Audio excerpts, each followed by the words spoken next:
Hello, welcome back to another video.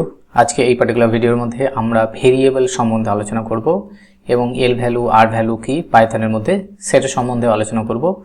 তো চলো আমরা আমাদের প্রেজেন্টেশনে স্টার্ট করি। তো প্রথমে আমরা দেখব যে ভেরিয়েবল কাকে বলে। তো চলো প্রথমে আমরা স্টার্ট করে দিই যে ভেরিয়েবলস পাইথন প্রোগ্রামিংয়ের তথ্য সংরক্ষণের ভিত্তি। এই যে হেডিং দিয়েছি এই হেডিংয়ের সম্বন্ধে আলোচনা করি। তো এটাতে কি লেখা আছে দেখো, যে কোনো প্রোগ্রামিংয়ের ভাষার তথ্য সংরক্ষণ করার জন্য সবথেকে গুরুত্বপূর্ণ উপাদান হচ্ছে ভেরিয়েবল। এখানে তথ্য বলতে কি, তথ্য যদি না জানো অলরেডি আমরা অন্যান্য ভিডিওর মধ্যে তথ্য কি সেইগুলো সম্বন্ধে আলোচনা করেছি। মানে তোমার এজ হচ্ছে একটা তথ্য, তোমার নাম হচ্ছে একটা তথ্য। তো এই সমস্ত তথ্যগুলোকে সংরক্ষণ করার জন্য আমাদের প্রোগ্রামিং ল্যাঙ্গুয়েজে ভেরিয়েবলের দরকার।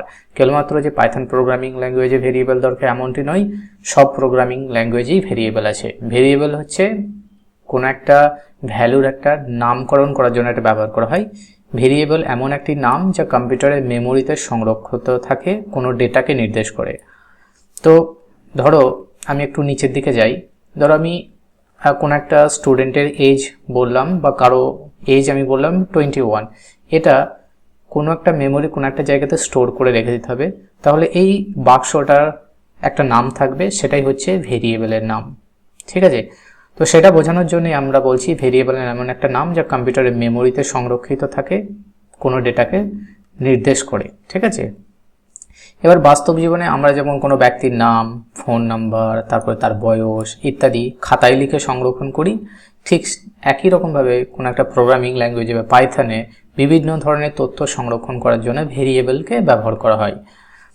ওকে, সংজ্ঞা কি বা এর ডেফিনেশন কি? ভেরিয়েবল হলো মেমোরির একটি নামযুক্ত স্থান। নামযুক্ত মানে তার একটা নাম থাকতে হবে, সেই নাম ধরেই কিন্তু তাকে আমরা চিহ্নিত করতে পারবো, না হলে কিন্তু করতে পারবো না, যেখানে ডেটা সংরক্ষণ করা হয় এবং প্রয়োজন অনুযায়ী ব্যবহার করা হয়। এবার এই যে ডায়াগ্রাম আছে, এই যে ফিগার আছে, এটার মাধ্যমে সহজে আমরা ভেরিয়েবলকে বুঝতে পারবো। দেখো যে যখন এখানে কোডিং এর মধ্যে যখন আমরা লিখি ইন্টিজার এজ ইকুয়ালস টু 21, তো এখানে ইন্টিজার যেটা হচ্ছে কোড, কোন ধরনের ডেটাকে আমরা সংরক্ষণ করছি সেটা বোঝানোর জন্য ইন্টিজার লেখা হয়। তারপর এজ মানে হচ্ছে মেমোরির মধ্যে যে জায়গাটা অ্যালোকেট করব সেই জায়গাটার নাম কি হবে, সেটা হচ্ছে ভেরিয়েবলের নাম দ্বারা নির্দেশ করা হয়। তারপরে 21 হচ্ছে কনস্ট্যান্ট ভ্যালু, যেটা এজ ভেরিয়েবলের মধ্যে স্টোর করে রাখা দিতে হবে। অন্যান্য প্রোগ্রামিং ল্যাঙ্গুয়েজে ইন্টিজার এটা ডিক্লেয়ার করতে হয় বা এই ডেটা টাইপটা স্পেসিফিক্যালি বলে দিতে হয়, কিন্তু পাইথন প্রোগ্রামিং ল্যাঙ্গুয়েজের ক্ষেত্রে ইন্টিজারটা লাগবে না, কেবলমাত্র এজ ইকুয়ালস টু 21 এটা বললেই হবে, কারণ এটা কি টাইপের ভ্যালু সেটা automatically Python programming language detect করে নেয় বা স্বয়ংক্রিয়ভাবে ডিটেক্ট করার ক্ষমতা আছে। তাহলে সহজভাবে বোঝার জন্য আমরা বলতে পারি যে আমরা ভেরিয়েবলের তুলনা করতে পারি একটা কন্টেনার বা একটা বাক্সের সঙ্গে, যেখানে আমরা কোনো একটা নির্দিষ্ট উপাদানকে সংরক্ষণ করতে পারি। তাহলে এটা হচ্ছে একটা মেমোরির মধ্যে একটা ঘর বা একটা জায়গা, যেখানে 21কে আমরা স্টোর করব এবং যার নাম, বাক্সটার নাম হবে এজ। আচ্ছা, মনে থাকবে তো এটা? আরও একটা গুরুত্বপূর্ণ জিনিস বলেছি যে এখানে ইন্টিজারটা এখানে তোমাদেরকে পাইথনের মধ্যে লিখতে হবে না, জাস্ট এজ ইকুয়াল টু 21 লিখলে হবে। কিন্তু আমি যদি জাভা প্রোগ্রামিং ল্যাঙ্গুয়েজ বলি বা সি প্রোগ্রামিং ল্যাঙ্গুয়েজ বলি, সি শার্প বলি, তাহলে কিন্তু এই ধরনের ডেটা টাইপ আমাদেরকে মেনশন করতে হয়, কিন্তু পাইথনে সেটা সুবিধা, সেটা মেনশন করার প্রয়োজন থাকে না, পাইথন সেটা অটোমেটিক্যালি ডিটেক্ট করে নেয়। এবার আমরা যাব কেন ভেরিয়েবলের প্রয়োজন। প্রোগ্রামিং চলাকালীন বিভিন্ন তথ্য সংরক্ষণ এবং পুনরায় ব্যবহারের জন্য ভেরিয়েবলের প্রয়োজন হয়।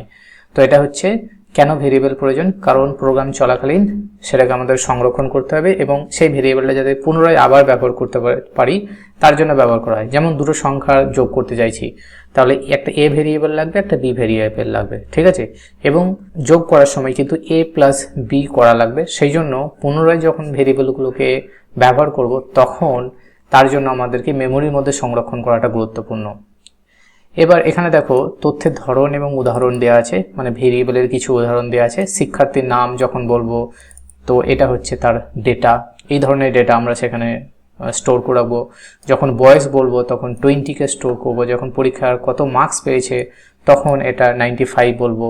ব্যাংকের ব্যালেন্স কত আছে তখন এটা আমরা বলবো যে 50,000 টাকা তার ব্যাংকের অ্যাকাউন্টে আছে।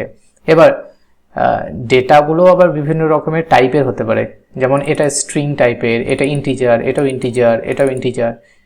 এবার যদি পায়ের ভ্যালু যদি স্টোর করে রেখে দিতে চাই তাহলে সেটা 3.14 এইভাবে, কিন্তু সেটা একটা ডিফারেন্ট টাইপের ভেরিয়েবলের ভ্যালু হিসাবে গণ্য হবে। এবার আমরা কিছু বাস্তব জীবনের উদাহরণ দিই ভেরিয়েবল সম্বন্ধে।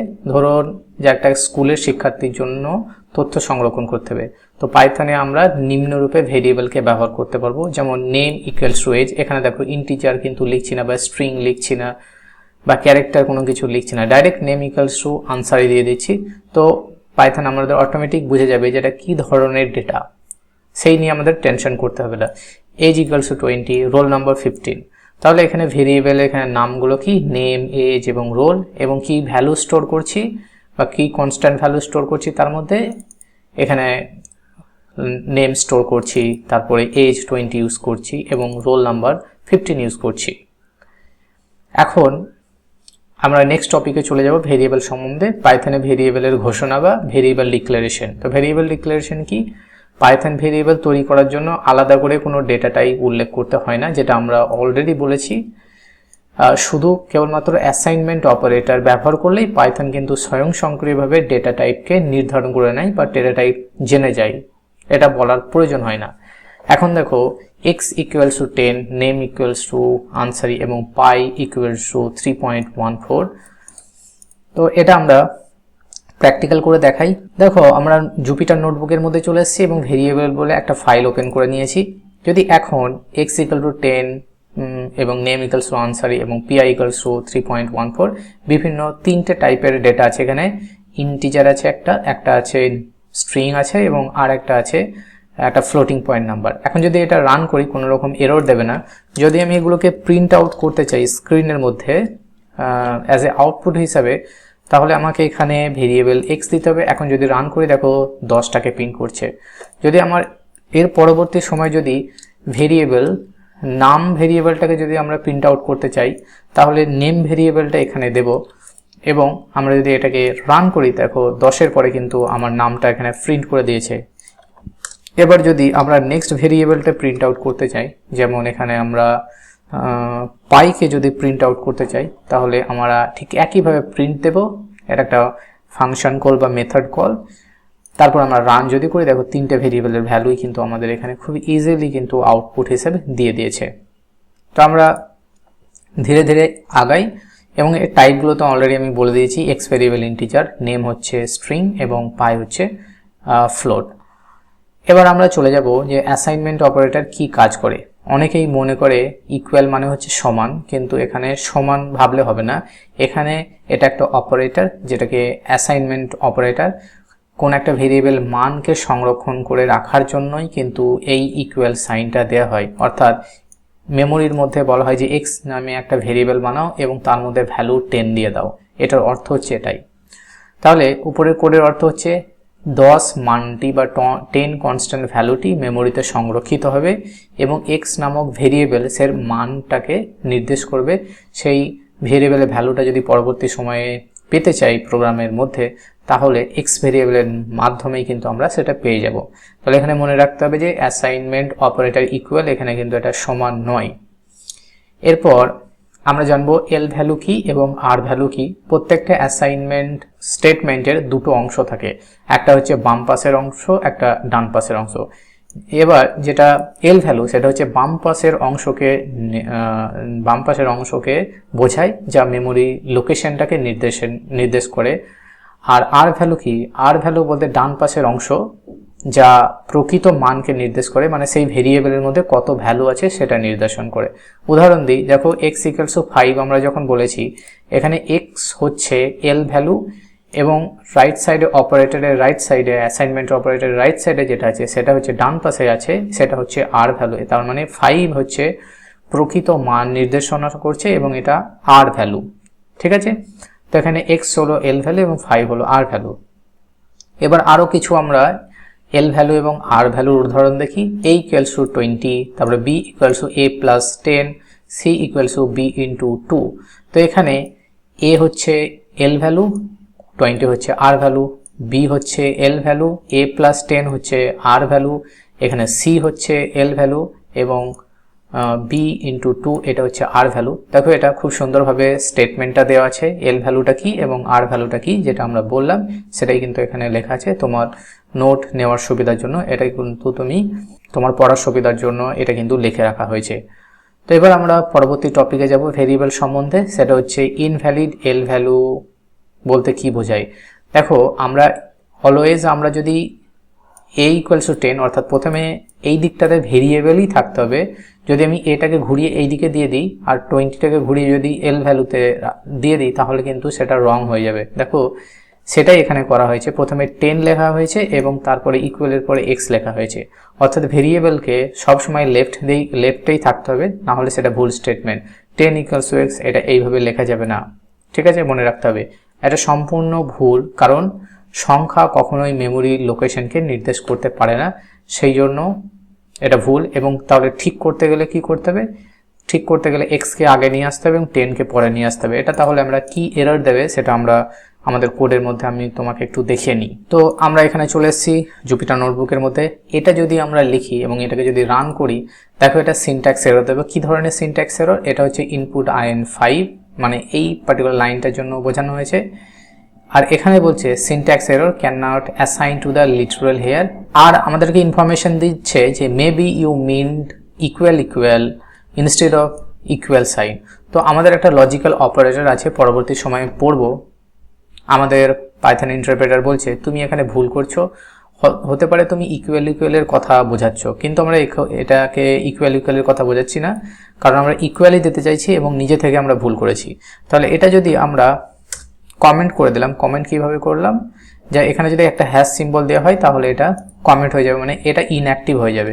এখন এটাকে ঠিক করতে চাইলে আমাদের x ইকুয়াল টু 10 লিখতে হবে। এখন যদি আমি এটা রান করি তাহলে দেখো খুব সুন্দরভাবে এটা দিয়ে দিয়েছে, কোনো এরর দেয়নি। কিন্তু আমরা এটা যদি প্রিন্ট করতে চাই তাহলে এখানে x কে প্রিন্ট করে দেবো এবং x প্রিন্ট হয়ে যাবে। আশা করি বোঝা গেছে। তো এটা আমাদের সিনট্যাক্স এরর দেবে। কি সিনট্যাক্স এরর দেবে সেটাও আমরা দেখালাম এবং কেন দেবে সেটাও আমরা এক্সপ্লেন করলাম। এখন আমরা কিছু ভেরিয়েবলের নেমিং রুলস এখানে আমরা লিখে রেখেছি, মানে কিছু বৈধ ভেরিয়েবলের নাম এবং কিছু অবৈধ ভেরিয়েবলের নাম। তোমার এক্সামের মধ্যে এই ধরনের কোশ্চেন আসতে পারে, কিছু ভেরিয়েবলের নাম দিয়ে দেবে এবং বলতে পারে যে এটা কি ভেরিয়েবলের ভ্যালুটা, ভেরিয়েবলের নামটা ঠিক আছে কিনা বলো। বা আইডেন্টিফায়ারের আমরা যে ভিডিওটা করেছি আগে, সেখানেও কিন্তু ভেরিয়েবলের নামকে আমরা আইডেন্টিফায়ার হিসাবে ব্যবহার করেছি এবং বলেছি, এবং সেখানেও দেখিয়েছি যে কি কি ভেরিয়েবলের নাম ভুল হতে পারে। তো এখানে বৈধ নাম আমরা যখন মাল্টিপল শব্দ ইউজ করব তখন মাঝখানে আন্ডারস্কোর দেব, এখানে ড্যাশ দেব না, ড্যাশ দিলে সেটা ভুল হয়ে যাবে। এবার এজ 1 এইভাবে ভেরিয়েবলের নাম দিতে পারি, কিন্তু 1 এজ এটা দেওয়া যাবে না। কারণ কি, আমরা বলেছি যখন আইডেন্টিফায়ারের ক্লাসটা নিয়েছি তখন আমরা বলেছি যে কোনো ভেরিয়েবলের নামের আগে বা আইডেন্টিফায়ারের নামের আগে আমরা সংখ্যা ব্যবহার করতে পারবো না, সেই জন্য এটা ভুল। তারপর এটা বৈধ, আমরা আন্ডারস্কোর কোন একটা শব্দের আগে আন্ডারস্কোর ইউজ করতে পারবো, কিন্তু কোন একটা কিওয়ার্ড ইউজ করতে পারবো না। এটা দেখো ক্লাস হচ্ছে একটা কিওয়ার্ড, এটা কিওয়ার্ডকে কিন্তু ইউজ করতে পারবো না। তারপরে এখানে দেখো টোটাল স্যালারি আমরা মাঝখানে আন্ডারস্কোর ইউজ করি, সেই জন্য এটা ভ্যালিড, কিন্তু ফর একটা কিওয়ার্ড সেই জন্য আমরা এটাকে ব্যবহার করতে পারবো না। তো এখানে মনে রাখতে হবে যে পাইথনের কিওয়ার্ড কখনো ভেরিয়েবলের নাম হিসাবে ব্যবহার করা যায় না, সেই জন্য এখানে ক্লাস, এজ এগুলো হচ্ছে সবই অবৈধ, মনে রাখতে হবে। তো নেক্সট আমরা পয়েন্টে চলে যাব, পাইথন এর ডাইনামিক টাইপিং। এখানে কি বোঝাতে চাইছি, যে পাইথন একটা ডাইনামিক টাইপ প্রোগ্রামিং ল্যাঙ্গুয়েজ, অর্থাৎ ডেটা টাইপ স্বয়ংক্রিয়ভাবে অটোমেটিক্যালি পাইথনের মাধ্যমে, কম্পাইলার বা পাইথন ইন্টারপ্রেটারের মাধ্যমে নির্ধারিত হয়। যেমন এখানে আমরা যদি কোনো একটা ভেরিয়েবলের যে ডেটা টাইপ সেটা যদি জানতে চাই তাহলে একটা টাইপ অফ বলে একটা ফাংশন আছে, সেটাকে ইউজ করতে পারি। আমি এখন দেখাবো যে এটা কি আউটপুট দেয়। এখানে আউটপুটটা লিখতে আমি ভুলে গেছি, তো এটা আমি ডাইরেক্টলি এক্সিকিউট করে দেখাচ্ছি। দেখো তার আগে আমি তার আগে আমি x ইকুয়াল টু 13 দিয়ে দিলাম, ঠিক আছে। এরপরে টাইপ, আমরা যদি এখানে x কে প্রিন্ট আউট করি তাহলে কেবলমাত্র x এর ভ্যালুটা দেবে, কিন্তু আমরা যদি এর টাইপটা জানতে চাই তাহলে টাইপ, এটার প্রিন্টএফ স্টেটমেন্টের মধ্যে, প্রিন্টের মধ্যে আমরা টাইপ লিখব এবং টাইপের মধ্যে কিন্তু x ভেরিয়েবলটা লিখব। এখন যদি এটাকে এক্সিকিউট করি তাহলে এটা দেখো ক্লাস অফ ইন্টিজার দেখাচ্ছে। আমার যদি এখানে যদি 13 পয়েন্ট, ধরো আর একটা ভেরিয়েবল নিচ্ছি, আমি ওয়াই ভেরিয়েবল নিচ্ছি, আর সেখানে ভ্যালু আমরা দিচ্ছি 12.4। এর টাইপটা যদি জানতে চাই তাহলে কি করব, ঠিক একইভাবে লিখতে হবে। তাহলে এই লাইনটা জাস্ট আমরা ডাইরেক্টলি কপি করে নিই, কপি করে নিচে নামালাম। এখানে যদি ওয়াই লিখি এবং এক্সিকিউট করি, দেখো এটা ফ্লোট এসছে। এরপরে আমরা আরেকটা ভেরিয়েবল নিই, এ নিচ্ছি। এ ভেরিয়েবলের মধ্যে আমরা একটা ক্যারেক্টার দিয়ে দিলাম, এবং এটা যদি আমরা জানতে চাই তাহলে আমরা নিচে দেব, এখানে দেব এ। তারপরে এটা যদি এটা আমরা ভুল করে ফেলেছি, এটা এ দেব। এবার দেখো এটা কি আছে, str এসছে। এবার আমরা যদি বি ইকুয়ালস টু বা এখানে name equals to my name দিই, তারপরে এটার যদি টাইপটা আমরা জানতে চাই তাহলে ঠিক একইভাবে কপি করব, কপি করে এখানে যাব, কপি করে এখানে আমরা দেব নেম, এটা এক্সিকিউট করব। দেখো এখানে str আছে। তাহলে কোনো একটা যদি ভেরিয়েবল থাকে এবং তার ভেরিয়েবলের টাইপ কি আছে সেটা যদি ডাইনামিক্যালি জানতে হয় তাহলে কিন্তু এই টাইপ মেথডটাকে ইউজ করব এবং ইজিলি জেনে যাব। এবার ভেরিয়েবলের অ্যাসাইনমেন্ট কিভাবে করে এটা অলরেডি জানিয়েছি। এখানে x ইউজ করতে হবে, তারপর অ্যাসাইনমেন্ট অপারেটর ইউজ করতে হবে, তারপরে তার ভ্যালুটা এক্সাক্ট ভ্যালুটা দিতে হবে। ঠিক একইভাবে x এর মধ্যে যদি কোনো একটা স্ট্রিংকে স্টোর করতে চাই তাহলে এইভাবে আমরা কিন্তু করতে পারি, অর্থাৎ ইকুয়াল সাইন দিয়ে ডবল কোটের মধ্যে আমাদেরকে স্ট্রিং এর ভ্যালুটা দিতে হবে। তো এখানে একই ভেরিয়েবলে ইন্টিজার এবং স্ট্রিং উভয়ের মানকে সংরক্ষণ করা হয়েছে। এবং মনে রাখতে হবে যখন আমরা x = 10 দিলাম, পরবর্তী লাইনে যখন x = হ্যালো লিখে দেব, তারপরে যখন প্রিন্টএফ স্টেটমেন্ট দেব তখন কিন্তু x এর ভ্যালু আমরা আর 10 পাবো না, আপডেটেড ভ্যালু হ্যালোটা পাবো। সেটা আমরা দেখাই। তো এখন দেখো আমরা এখানে লিখেছি, এবার আমরা এটাকে প্রিন্ট করব। প্রিন্ট করার পর আমরা যদি এখন x কে প্রিন্ট করি তাহলে কি পাবো, আমরা 10 পাবো।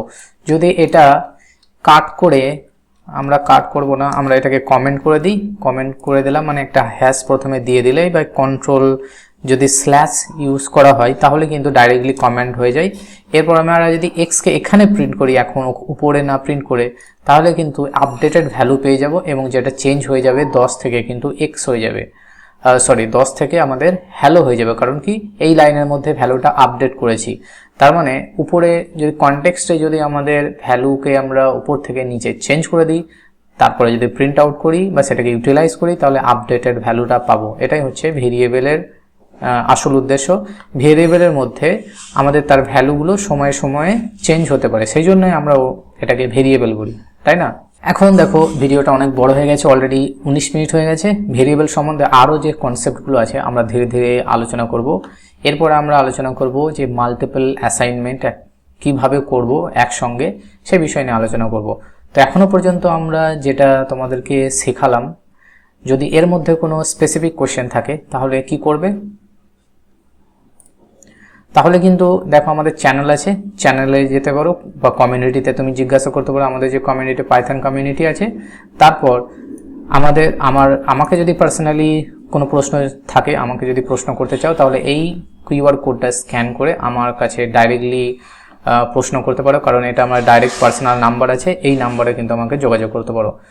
So thank you for watching this video. See you in the next one. Till then, take care. Bye bye.